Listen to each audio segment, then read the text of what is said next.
Welcome, everyone. Welcome and thank you for joining us.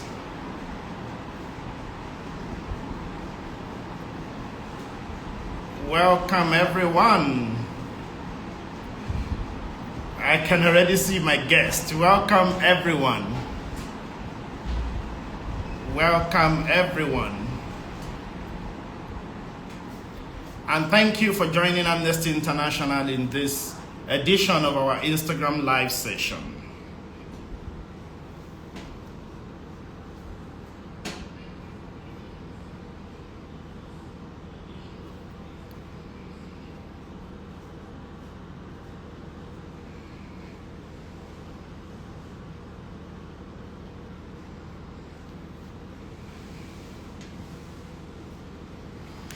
Thank you for joining Amnesty International tonight. The Sorosuke generation, as they are fondly called, have refused to take no for an answer. They have refused to cower in the face of violent intimidation, and they have also refused to uphold the status quo. Their determination to tear down the shackles of oppression and impunity is unwavering.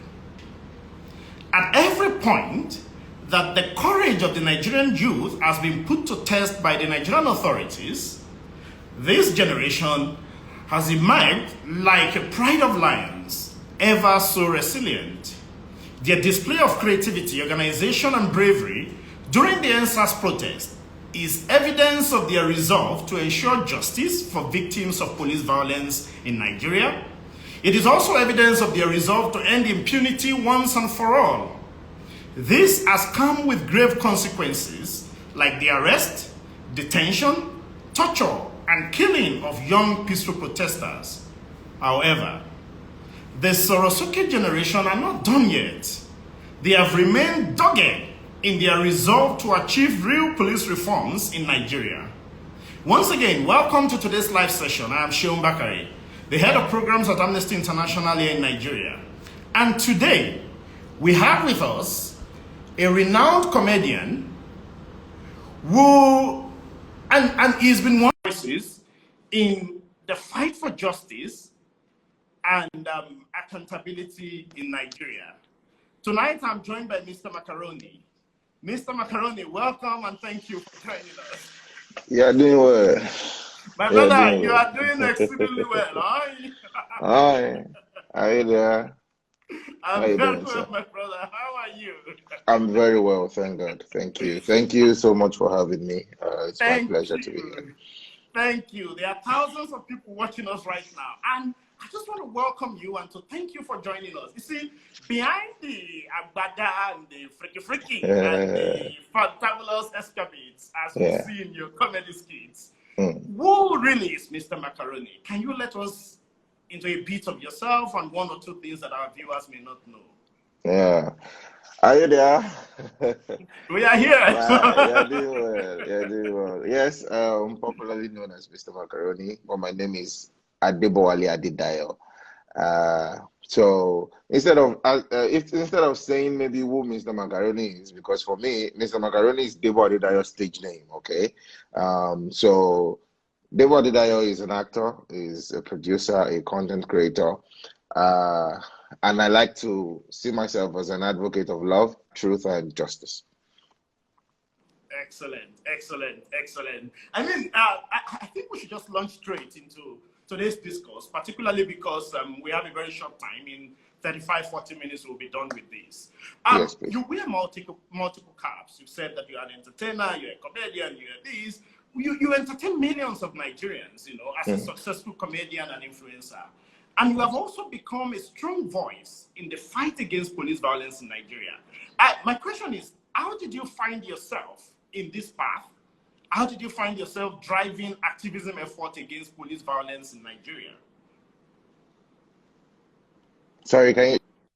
Okay, so I was saying that you're a comedian, you are an entertainer, but how did you find yourself driving activism against police violence in Nigeria?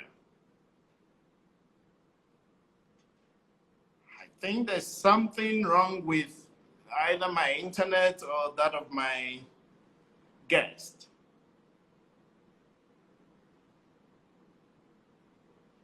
But that you are, it looks like your internet is, I'm just going to have to bring back my guest. And before he went off, I was just asking him about how he found himself in the path of activism. I'm going to try and bring him back so that we can continue to enjoy the conversation.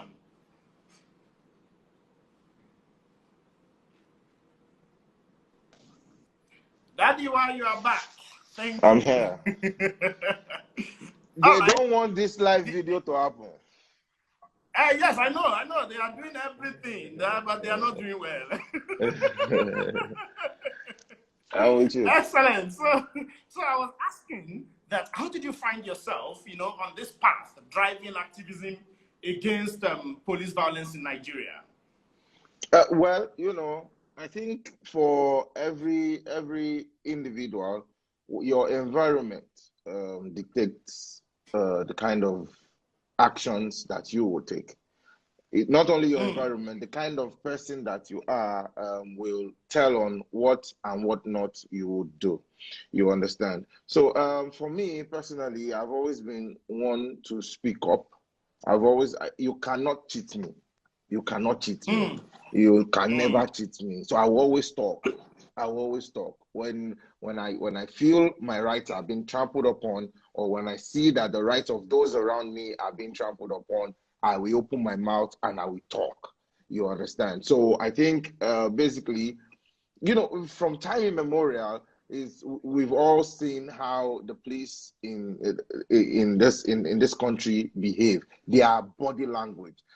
Generally, it might not be all of them, because of course we still see there are still some good ones. There are still these. But the body language, at least since where I don't grow, since where I don't get sense, when we say maybe that they take us go church, or that our parents they take us outside. When you see a police checkpoint, when you see there's just this thing within you that these police people again. So their reputation has never been good. Their reputation has never been good. So I think for someone like me, because of the kind of person I am, naturally, I was not just drawn to them. Excellent. Thank you for that response. And just talking about police and their conduct, what we have seen basically is that there have been arrests and torture and killings of Nigerian youths. In fact, this was what led to the NSAS protest in the first place. Yes. But we have also seen that Nigerian youths have continued to protest against violence and injustice. Now, I want to ask you a question about the Sorosuke generation, of which you are a very strong voice. Do you think that this Sorosuke generation is the long-awaited generation of youths that will be unstoppable when it comes to the fight against social injustice in Nigeria?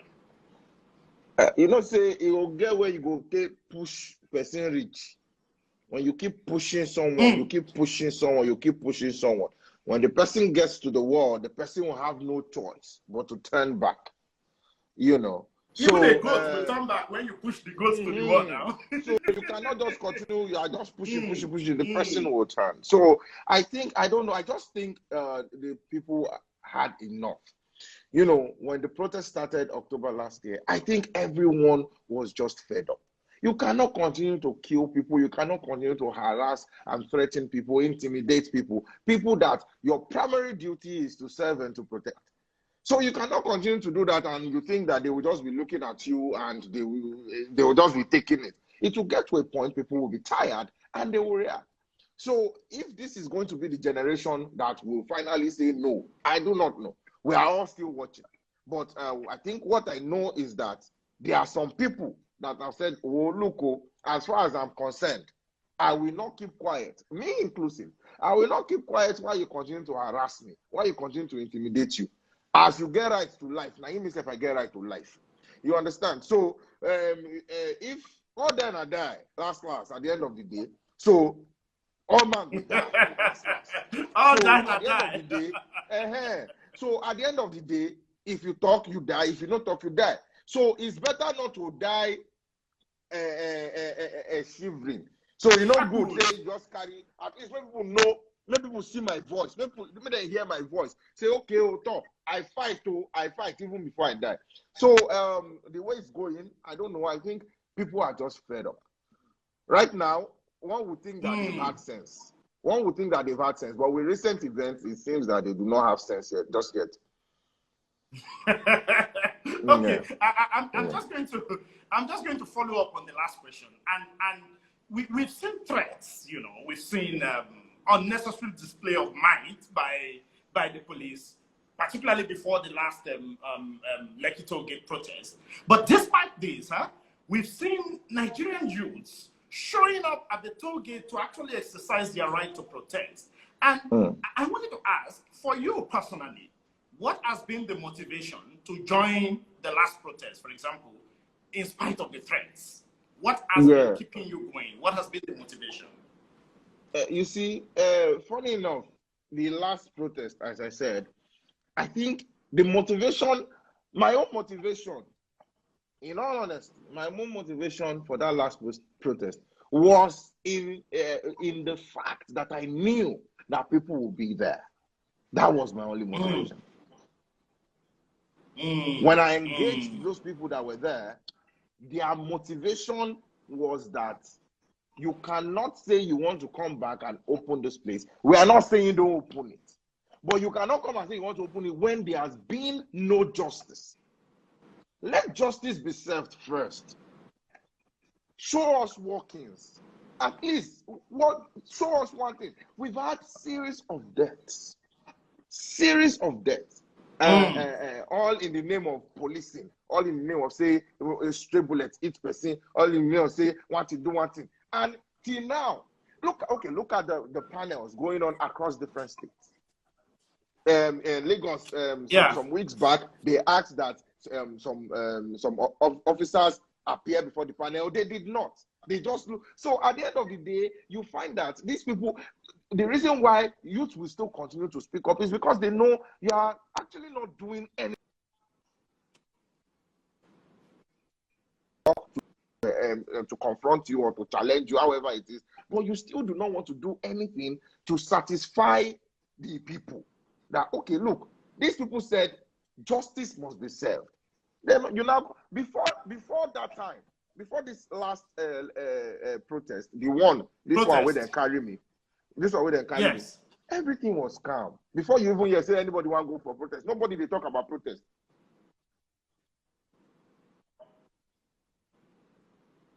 People they ask questions, you never even answer. It shows the level of carelessness and inconsideration on the part of government. Absolutely, absolutely. You know, I want us to actually discuss the events of February 13th, when you were arrested. I'm not sure you can still hear me. I think I agree with you that some people do not want this live to happen today, but in spite of all odds, it will happen. For viewers at home, I think there is a little challenge with my guest's network. I'm going to have to re-add into this conversation. I've just re-added my guest now. I hope he comes up so that we can continue the conversation. Wait, my brother, you're welcome. What did happen? I think there's just some problem somewhere. I think, as you said, some people don't want this life to happen or to continue.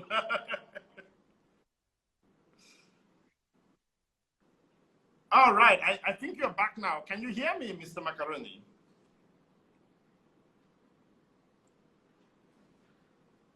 Okay. I'm not sure if... I think there's a major challenge with the network tonight.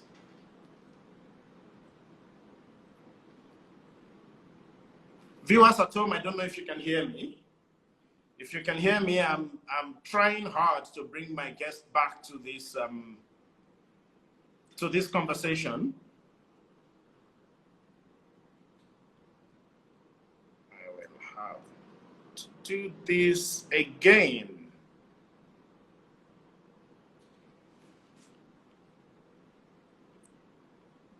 I'm so sorry, viewers. Somehow the network is. You are back. That you are. Can you hear me? Oh my. I'm not sure. I'm not sure which of our networks.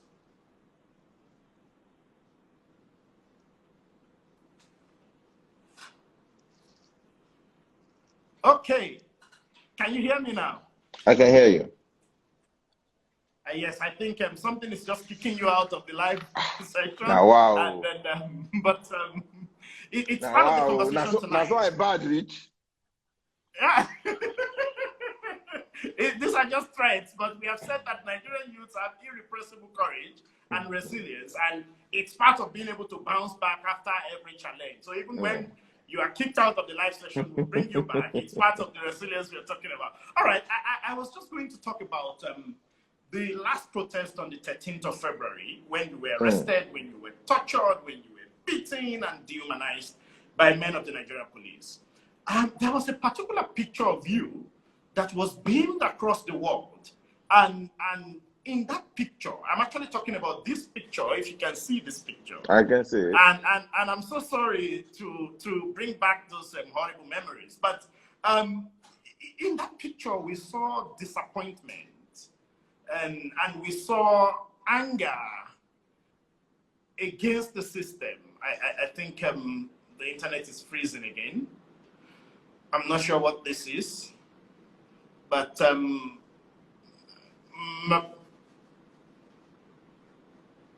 internet is definitely very troublesome tonight. I'm not sure which of our networks, but yes, I'm going to have to bring my guest back.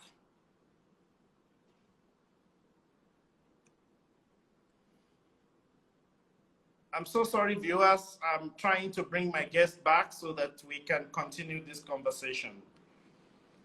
I was just about to ask him about the last protest and his experience in that protest. And then, of course, somehow the internet has messed up again.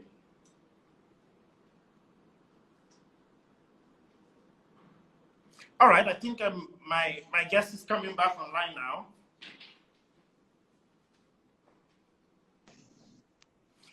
Yes, you are back. It is well.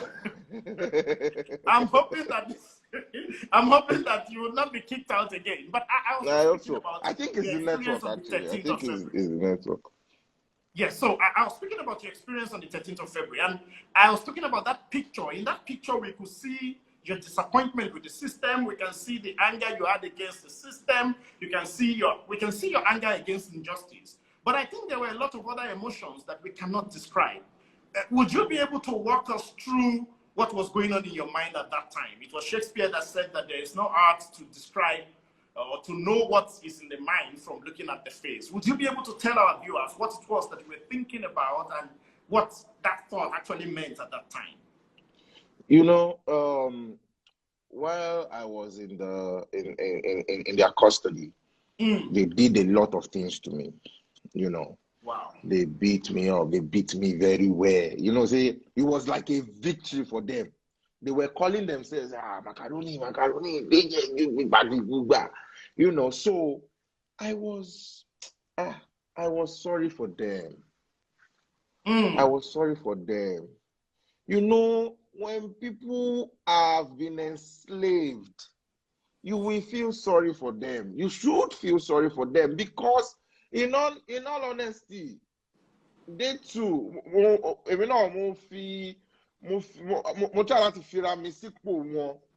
You try to put yourself in their shoes. Yeah, I try to put myself in their position. Now, look, these people, perhaps maybe they have been so badly treated, you know, and then these people paying them, these people giving them money, giving them this, giving them that. They want to serve them and please them. Because also I saw displeasure amongst one or two of them. I would really want you now. This one is too much. You know. So, and then their utterances, what they were saying, you know, that now you know what, allow some people rest. Now you know allow make we rest. you know what make we chop. It is EBT knowledge they won't be one daily. Yeah, that's the level. That's the level to which they understood what was going on. That okay, some people are politically inclined, and then they are thinking this way, they are thinking that way, not knowing that it is a fight for all. Absolutely. Not knowing that what we are just saying is we want a better life for every Nigerian. Everybody. Every Nigerian deserves better. You know, so I was just disappointed. You know, a lot was going on. I'm like, how did we get here? How did we get here as a people? And I was thinking about the people that will have lost their lives that day, just as a lot of others have lost their lives that we do not know about. Absolutely. People will die and nobody will know. Nobody will hear anything because they are not popular. Because they are not popular. So who will know if they've been picked up or they were not picked up? You know, so I saw that we were in a mess, a big mess. And that day I wept for Nigeria. I wept. Did you think that your presence there was part of the reasons why the 40 of you were arrested and released? Because, of course, the pictures and the videos were going all around. Did you think that something more sinister, something more deadly could have happened to some of the protesters? I believe so. I believe so because some of them were saying it. Hey, why didn't you come out at night? I think going down. I've killed all of you. Killed you up. And nobody will know. Nobody will know. Who will know? And who will know? Who will do video that we are so please? Yeah, all was saying second coming, look at Bruce Lee. In my mind, you know, the artist in me was I was laughing at that time. You know, that line was so funny. I punched myself later for not remembering to include it in the video I did, the follow-up video that I did to narrate the audio. He was saying it, second coming, look at Bruce Lee. You know, you could see the intentional arrogance. The intentional arrogance and intentional ignorance. They are ignorant of a lot of things and they want to remain so. So their major concern was that some people then disturb us. They don't want to make we chop. They don't want to make we enjoy ourselves and everything. So you know, it was a mess. And from what you saw, it was obvious that the police themselves didn't kind of understand what their duties and roles are in the society. Because from what you are describing, it looked to us that the police were simply or construed of their duty as protecting some persons within the society, like the ruling class. Was that the impression you got from some of the things that they were saying? Yes. They said a lot that I wouldn't want to say now. I wouldn't want to say, actually.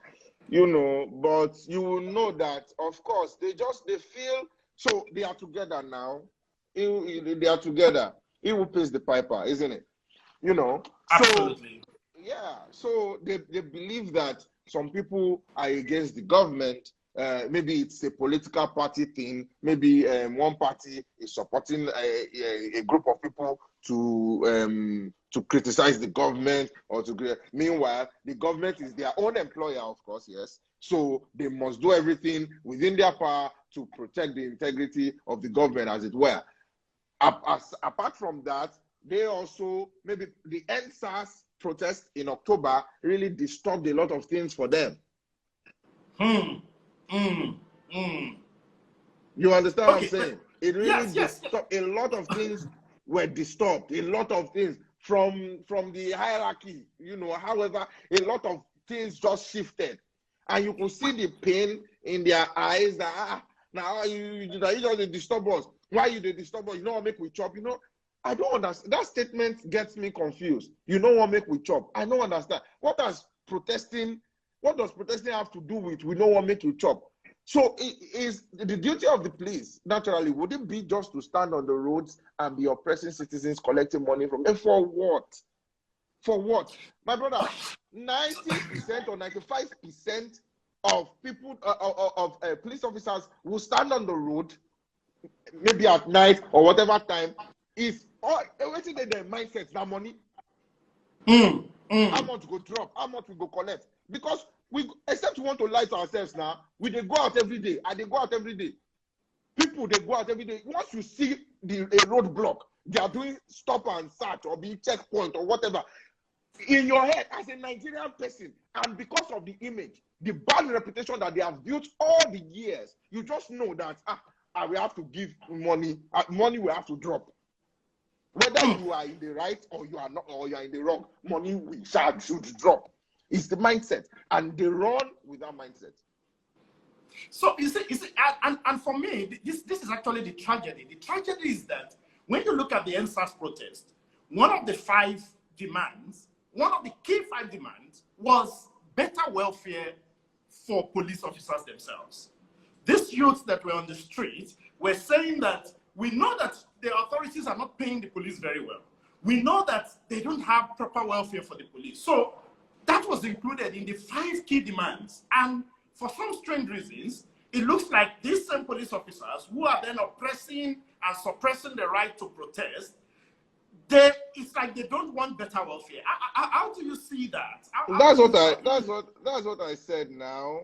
When people want to be intentionally ignorant, you can decide not to be, but you want to behave as if you don't know. Like, you know the truth.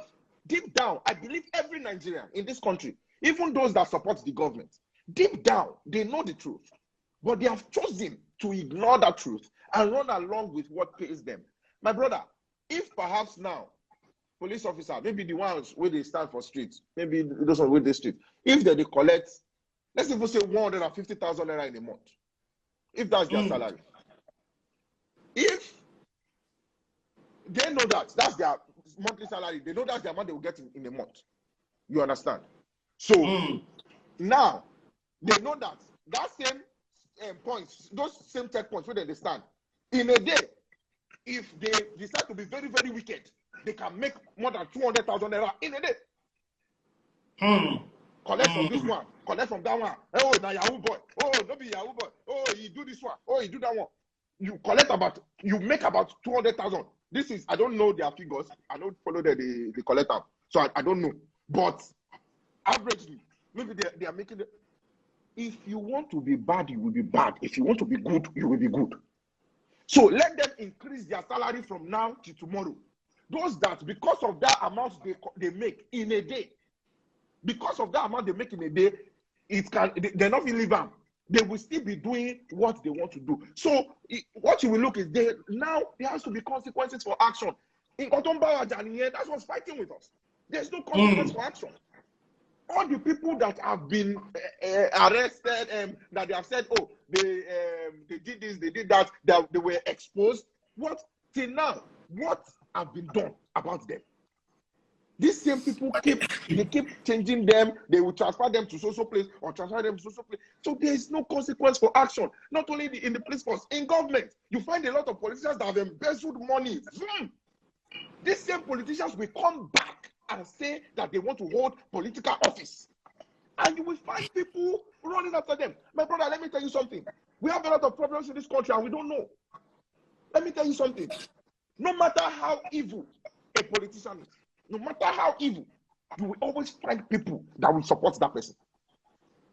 Absolutely. No matter how evil. I believe they are just 2 religions. I believe they are just 2 religions. You are either good or you are bad.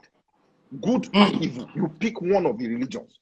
It doesn't matter what church, what mosque, what shrine you worship in. You can either be good or bad. So there will always be bad people. And those bad people will always be in place to support people like them, people that think like them, people that operate like them.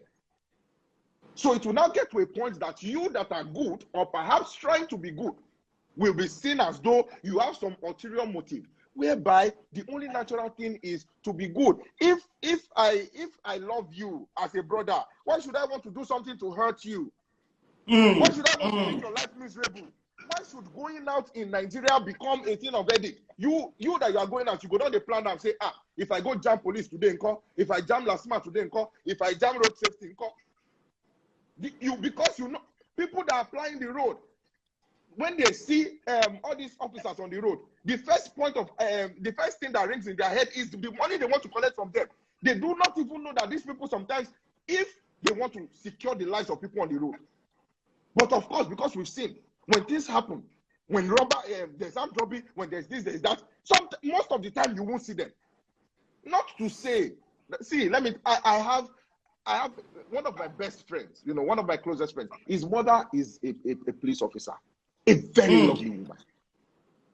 A very lovely woman. So, at least the one where I know, I dey see. I've met one or two other people. Shebi, when they catch me, when they carry me, it still get some people, some police officers. They are senior guys who call me. When they say, we don't know about them, no be so. Those boys, now some other instruction that they follow, no be this or that. Whether not true, whether not be true, now all of them know. But I'm saying that there might be some of them, some places that try to do the good things, but the reputation that they have is stinking. Absolutely. So I think at some point before we end this in about 7-8 minutes, we are going to look into that disconnect within the police force. But I wanted to ask you something. I know that on the 3rd of March was your mom's birthday, and happy birthday to mommy. Thank you. And I'm sure that on that day, you must have thought about how some of the things that mommy complained about and the people in our generation complained about 40, 50 years ago are the same things that we are experiencing now. So some of these fights that we are fighting now are the same fight that people like Ganifa Emi fought and died for, people like Fela Adepola Kuti fought and died for, and things have not changed. It has still been the same thing. Fela sang against military brutality, police brutality 20, 30, 40 years ago, and we are still experiencing the same thing now. What would you say is responsible for this? And in your estimation, what do you think the future portends when we have to be grappling with the same issues that we've been grappling with for 40, 50 years? How would you respond to that, Mr. Macaroni? My brother, you see, before any politician became a politician, he or she was first a citizen. Yes, indeed. Very true. Before we hold any political office, we are first citizens. In as much as we will always hold, people like me will always hold government accountable at any time I deem fit. Because I speak for myself. I don't speak for anybody. Me. You can't buy me. What possible? Do you know me? Do you know who I am? The way those police, do you know who I am? You know why? Because yes, because do you know why? I've been bought by the greatest of all, which is my conscience. My conscience has bought me long time ago. Before anybody can buy me again from that my conscience, it will be very difficult. Now, the problem with us is that as a people, let's first check ourselves. We will continue to have these problems. We will continue because we also enable these things that we are talking about. There was a time I did an article. There's a popular Yoruba adage that says, in English, it means, let us call the madman our in-law so that we can allow us to pass. You know, when someone, and the translation is maybe when someone is behaving, this thing, the person wants to do something, you know that you are on your right. You know that it shouldn't be so. But the person is maybe wasting your time or something. So you just say, Jama, oh, this one. So maybe, for instance, now, you are going on the road and everything. Your papers are complete. You don't have any, but because you already know that these police people, they go just want to disturb you. Oga, now 2K be this, I beg, we not going to make you go. Even when you have done nothing wrong, you have called the madman your in-law so that he can let you pass. The madman is not your in-law. He should never be your in-law. The madman is a madman. Take the madman to Yaba. Hello, what's up? Go and treat the madman because he's a madman. He's not your in-law. But because of the they always say Nigeria, if you can stay in Nigeria, you can stay anywhere. It is a scam. We are being so brainwashed. And these people know that, and they continue to use that against us because they believe that one way or the other we will walk around it. We go walk around them now. It's Nigeria people. They will accept it. So it's a case of many of us normalize some of these bad things. Many of us normalize rights violation. To get your driver's license in this country, you must drop something. To get your international passport, you must drop something. NYSC posting, you must do mago must happen. So we have the foundation of the country is built on corruption. It is the culture.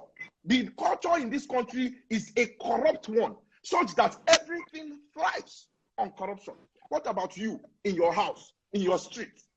All the trash that you are dumping right in front of your house. Now, government, they have to throw for there. What about in your office? How do you treat your staff members, the people that work with you, that work for you? What are your work ethics? What do you believe in as a person? What is your guiding principle?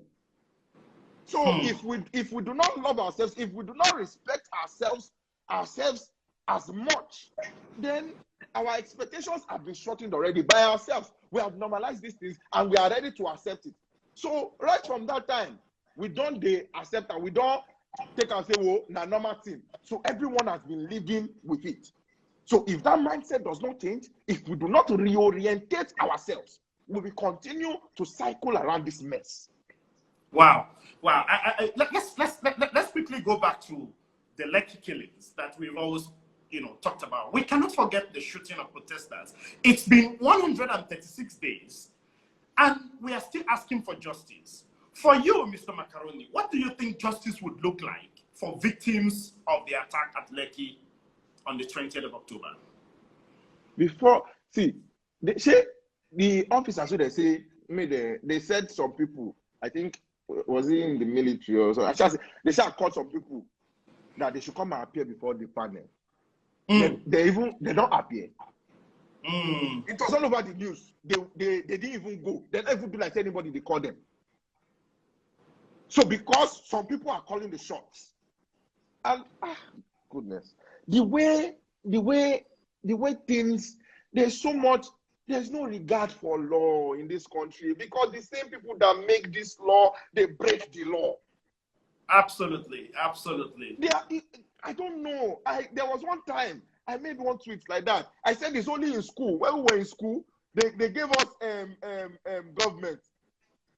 When they were teaching us government, they said checks and balances, executive, legislature, and judiciary. That they are there to check the activities of one another. I'm growing up and then I realized that, for where? All are the same. You have the executive running wild. You, as the legislator, cannot call them to order. The judicial system is such that to get justice, do you know that? We get some mails where my management people they show us. They show me. They say there was someone that they had arrested. There was someone that they arrested last year. They just pick the person on the road. Till now, that person, they just want to charge that person to court. After a year? No, after a year, some months. After some months, okay. But you are right. There are people that are in prison years before they can appear before a court of law. So, but if the government now, if they want to make one case, make it before court, they go do it. And now, because they are married in corruption, they are together in corruption. You understand? So I want to believe that justice would be when we start to hold people accountable for all of these actions. Look at people that have died, that have lost their lives. Look at Jimo during NSAS protests. A lot of people that died. Even to be fair too, we saw brutality against some police officers. You know, one wrong cannot make, how did they take up that thing? One wrong cannot make a wrong. A wrong can't address a wrong by another wrong. Two wrongs cannot make a right. Now you be that. Now you be that. You know, so why the same amount when we get to condemn? Look, you cannot pick sides with evil. There's no greater evil than another evil. Evil is evil. Absolutely. While good is good. Absolutely. You understand? Absolutely. You know, I just wanted to ask you this very last question, and then I'll let you go. You had mentioned that, and I know, of course, that your hands are always full, like shooting this movie there, and thank you for all you do. Thank you for bringing smiles to our faces across the country and across the world. But it's obvious to everyone that is listening and watching that the passion is there, the desire to see changes, and you are committed to this fight against police violence, fight against the injustice in Nigeria. But there are many people also who may be interested, but they are scared. They don't know, they don't have a clue about how to do it. What would you say to such young Nigerians who may be interested, who may have the same passion, but they don't have the platform that you have, for example, and they are scared and they don't know how to go about it? What would you say to people like that?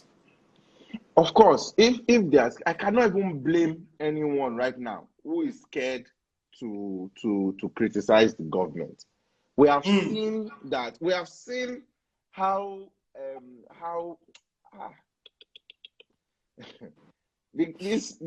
I don't think we've ever had it this bad. The zero lack of value for human rights.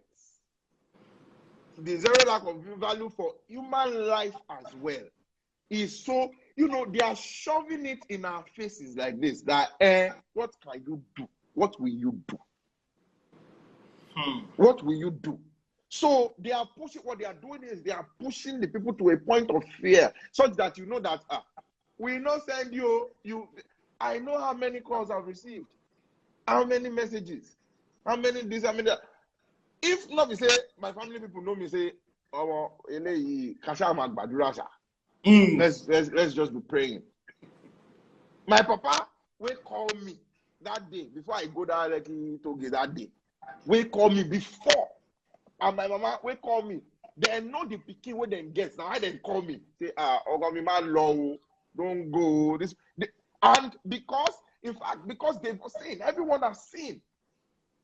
The type of country that we are in right now, that the life of a fellow man to them is worthless.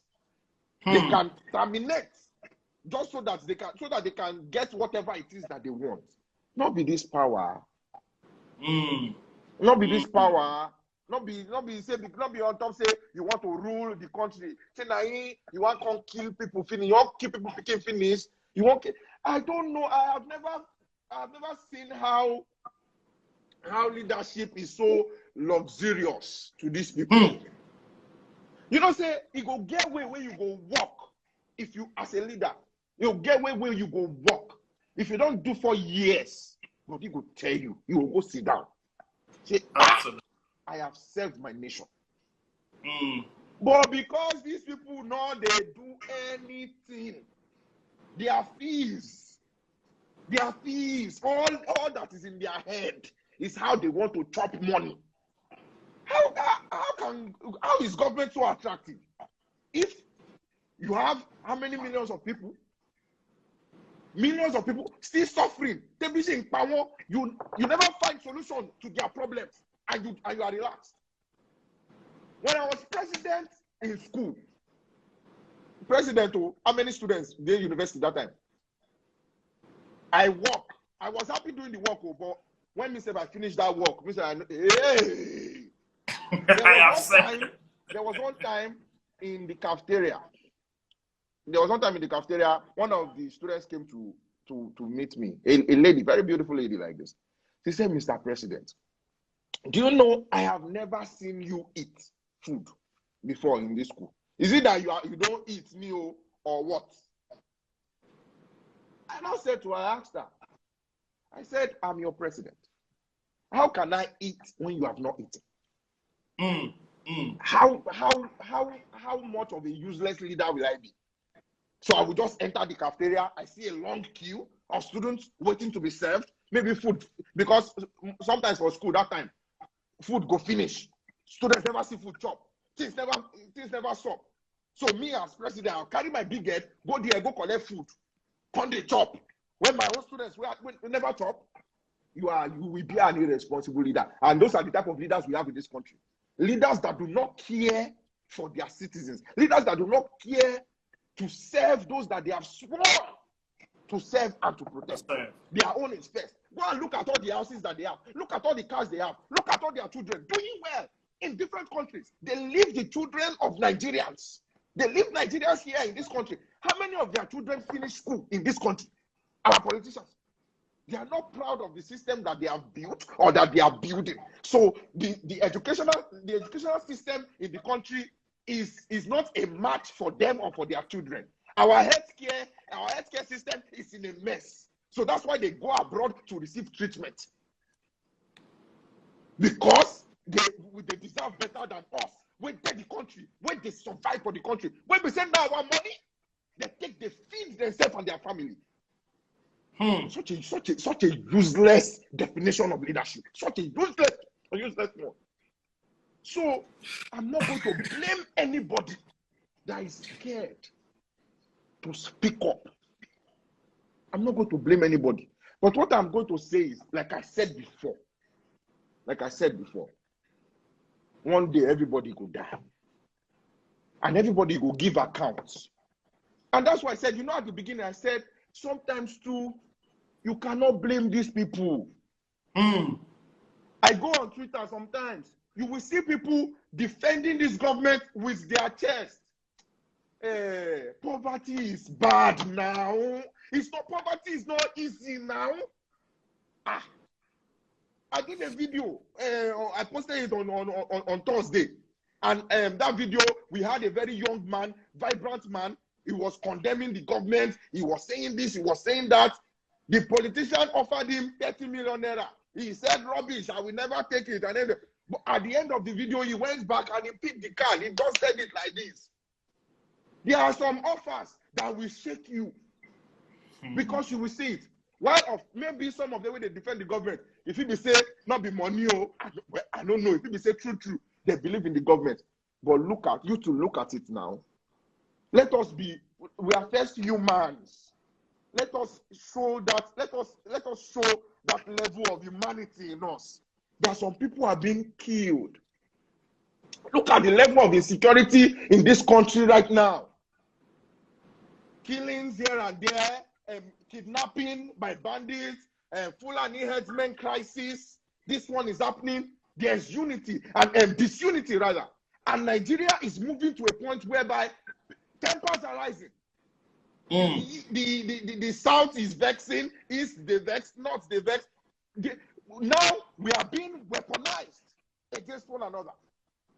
We can't fight ourselves. So God forbid that we get to a point. I know they never bomb me when Civil War happened, but I heard the tales. The tales that I heard are as deadly.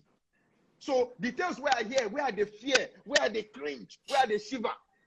I know witness them. We can't imagine the people who witness them.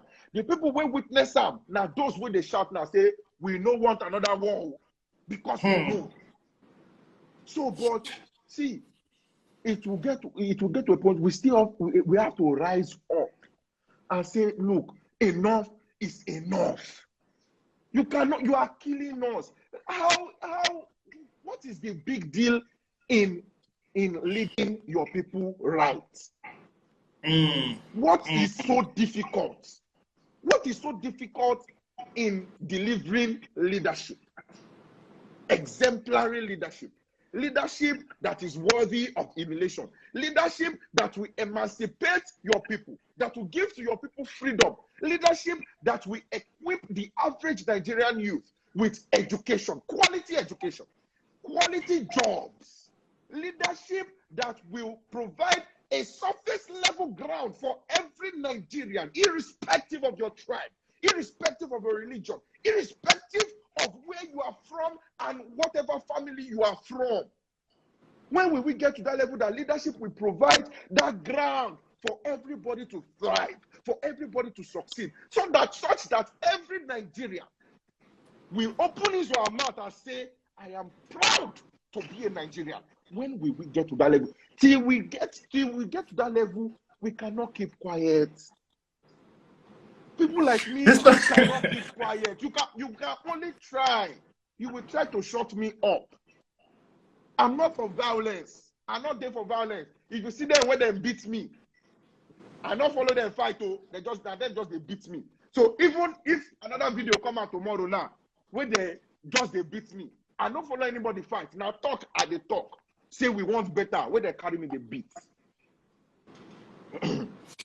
Mr. Macaroni, you are already wrapping up this live session with us. You said enough is enough. I remember one of your pictures that you put out, and what you said in that picture is, I still there, Sha, and there shall be no compromise. Number one, fella talk. But Sha, I still there, and there shall be no compromise. I said it before, and I say it again. I have been bought by the greatest price that can ever be. Money doesn't move me. Before I became popular, what I no go do. You know, if you give me money, you know they move me. Now why I feel work for 3 million naira now? I feel do something now, do job. Maybe the job worth 3 million naira or 2 million naira. That same me, if you carry that 2 million or 3 million, give another person picking. Because money, no, they move me. So waiting, they don't buy me. My conscience don't buy me. So enough change. So I still there. Baba Fernanda ain't talk am. No be me, I just borrow am. But the truth be say I still there. There shall be no compromise. Mr. Macaroni. In the face of injustice, in the face of brutality, in the face of oppression, we cannot be quiet. They are our servants. Nigerian leaders are our servants. They are our servants. They are not our bosses. They are working for us. They must continue to work for us. Right now, they are not working for us. But this is a call for them to work for us. Now, why then they there? They must to work for us. Mr. Macaroni, I really want to thank you for joining us on the Insta Live session today. Exactly the result that you have is what we in Amnesty International have. We have said to ourselves that we will not keep quiet, we will not stop shouting, we will not stop fighting, and we've been doing this from as far back as 1961 as an organization, and we continue to do this. And when we see people like you who have said that there shall be no compromise, we will not stop fighting, we are happy to also invite you and all of our viewers and listeners to join your voices with our voice, and let us all together continue to say that police violence in Nigeria must come to an end. Human rights violation in Nigeria must come to an end. You have done a good job by linking corruption to bad leadership, to human rights violation, and all of these are the ills that are affecting us in our society. So I say to you, thank you for your voice. Thank you for not keeping quiet. And our listeners and viewers at home, thank you for being a part of this Insta Live session today. We have made a commitment to continue to speak loudly, to continue to speak with our voice, and we're asking you to join your voices with our voice so that our voices collectively can be so loud enough that the authorities will not be able to ignore us. It has been a wonderful time with Mr. Macaroni tonight, and we thank you very much, everyone, for being a part of this Insta Live session. Find us online. Join Amnesty International, sign our petition against police brutality or against police violence. Look us up on our website. You can follow us on Instagram, follow us on Facebook, and all of the other platforms. We will always be here doing what we have been doing for the last 6 decades. We'll continue to speak and fight against injustice anywhere we find it. Mr. Macaroni, your last words to the viewers. I want to say a big thank you to everyone. You know, that time when they catch me, I swear, when they arrest me, when they beat me, if not be honor for social media, when they shout, this one, that one, that one. Now all those things they see you, when they say, absolutely, things don't go out already. Now because of Una, all the people watching this right now, all the people that were making noise on social media, that were saying no, this should not happen, this, that. See that voice, that 100 or 200 followers, what you say you get now something.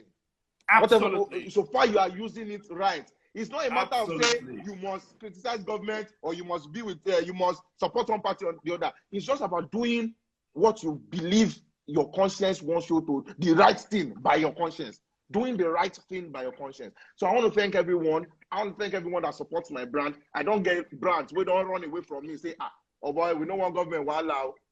I can understand, my brother. I don't follow on a fight. You understand? So, and there are some people, no matter what you do, nothing you say, nothing, you can never do right by them. It is fine too. So far, your conscience leads you. So far, you are doing right by your conscience. So I want to thank everyone. Keep fighting the fight. Oh, may they not kill all of us finish. Now, beg with the beg government. Wanna no kill us finish. Wanna do the work. Wanna they there to do. Wanna no kill us finish. So thank you very much, guys. I appreciate every one of you. God bless you. Thank you very much, Mr. Macaroni. This is where we draw the curtain on tonight's Sister Live session. Watch out, because Amnesty International will come your way again and will bring you another guest where we can discuss issues of human rights violation in Nigeria. We thank you, Mr. Macaroni. We thank you, our listeners and viewers. This is where we draw the curtain. Good night and have a very good weekend. Bye. All right. Bye. You have done very well.